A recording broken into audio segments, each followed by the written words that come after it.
Keterbukaan itu betul-betul di briefing sama Pak Presiden bahwa negara yang maju pemberantasan korupsinya adalah Denmark karena keterbukaan publik, bahkan dari proses perencanaan, dari proses anggaran, tidak ada yang ditutupi.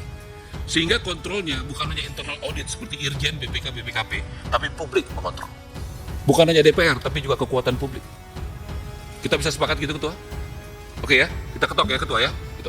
Paling nggak untuk kementerian kami. Itu ya. Kedua, SOTK ini yang akan jadi mesinnya saya, Pak Ketua. Bahkan saya ingin mendapat masukan. Di tengah keterbatasan saya paham tentang birokrasi saya. Tolong kasih masukan, saya akan bentuk tim seleksi yang melibatkan Pak Fahri sudah siapkan dari UI dan sebagainya. Saya mohon masukan. Yang bisa menjalankan tugas berat ini siapa? Karena Ketua mungkin sudah 15 tahun di sini, sudah tahu orang-orang yang terbaik, orang-orang yang bersih, yang jujur, yang mau kerja keras. Saya baru di sini. Saya 15 tahun di Komisi Keuangan. Kalau di Komisi Keuangan, saya cukup tahu siapa yang baik dan bagus di kementerian yang menjadi mitra kerja saya. Saya baru seminggu jadi menteri, seminggu. Jadi tolong juga bantu saya dari awal. Jangan ragu-ragu, Ketua. Ya, saya mau libatkan dari awal. Bahkan kami akan punya 4 dirjen. Saya sudah minta sekjennya dari Departemen Keuangan, irjennya dari Jaksa Agung. Membuat sistem anti korupsi bagaimana.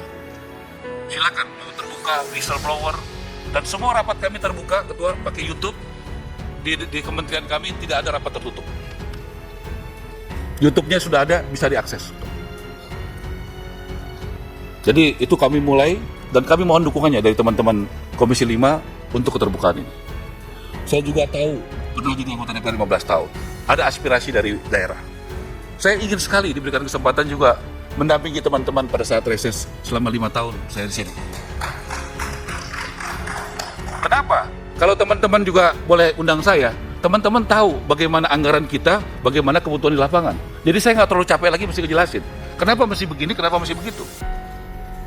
Kalau kita sama-sama ngerti, saya mau mengajak kebersamaan, kita ngerti dari awal nih, kondisinya seperti ini.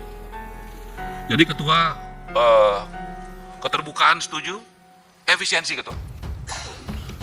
Saya lama di corporate. Boleh nggak kita masukkan efisiensi dalam pengelolaan keuangan negara? Saya hari Kamis jam 2 ketemu Pak Ate. Saya ingin kayak di perusahaan saya dulu ada, misalnya saya punya restoran cukup banyak Ketua, kita bikin central kitchen. Belanja beras untuk satu restoran dengan 24 restoran beda Ketua harganya.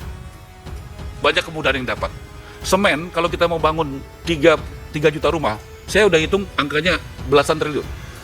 Kalau kita deal sama pabrik semen, kemudian kita minta diskon, itu baru satu.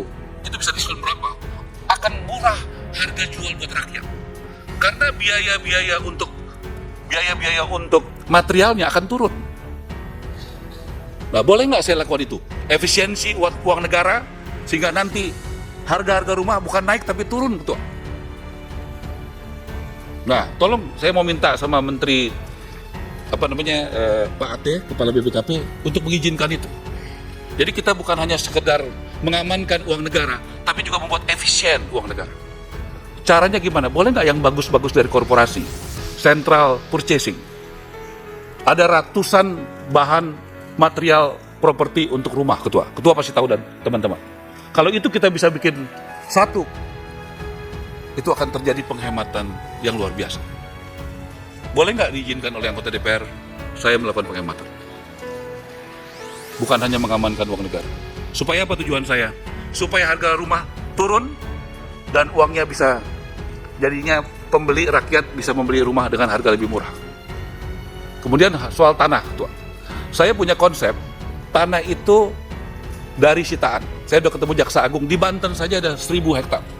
Dan Jaksa Agung siap menyerahkan, saya udah bicara dengan Dirjen Menteri Keuangan, kita akan ketemu bagaimana tanah ini bisa digunakan sama rakyat. Bagaimana tanah dari koruptor bisa digunakan untuk rakyat kecil. Bagi yang punya gaji, nggak susah Ketua.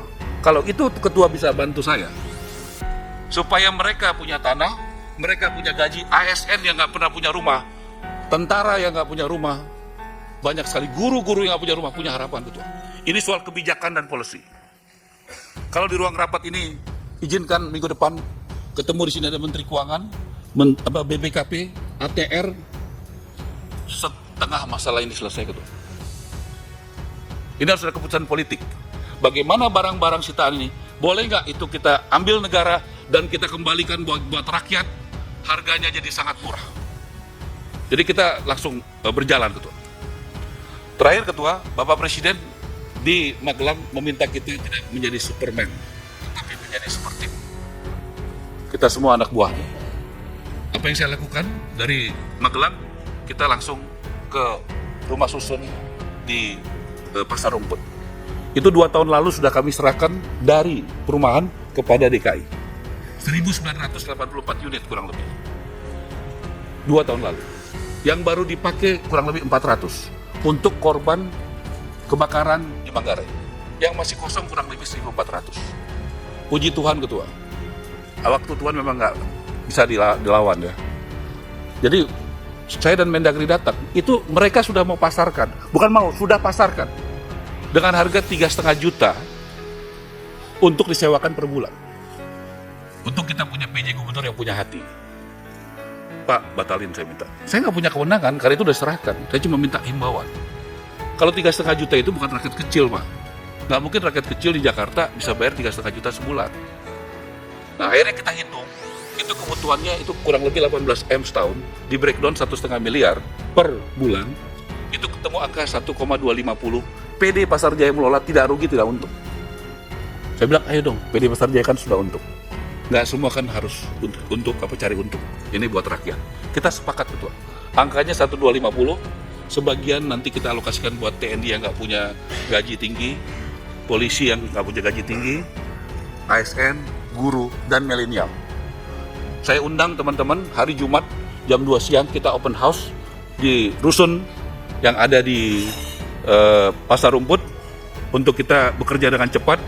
Bagaimana pembeli bisa survei langsung kepada unit-unitnya supaya mereka tidak beli kucing dalam karung, karena sering sekali gambar dan realisasi berbeda ketua. Jadi mereka datang, silakan you pilih, dan kemudian kita melakukan transaksi. Terakhir saya minta subsidi silang. Kalau misalnya ada anak-anak muda milenial yang ada sekitar Tamrin, Sudirman, itu kan membuat kemacetan. Kalau mulai kita buat gerakan, bagaimana rumah mendekati kantor mereka. Jadi jangan mereka tinggalnya di Depok, di Bogor, lama, tidak efisien, dan macet. Maksud saya, itulah langkah-langkah kami. Kami hanya mau bekerja, tidak mau lain. Dan tanpa dukungan DPR, saya tahu, saya anggota DPR 15 tahun, semua tidak akan berhasil. Mohon Bapak Ibu mendukung, dan inilah keberhasilan bersama. Bagi kami, pemerintahan ini berhasil kalau DPR mendukung, khususnya Komisi 5, bekerja sama dari awal bersama kami. Terima kasih. Wassalamualaikum warahmatullahi wabarakatuh.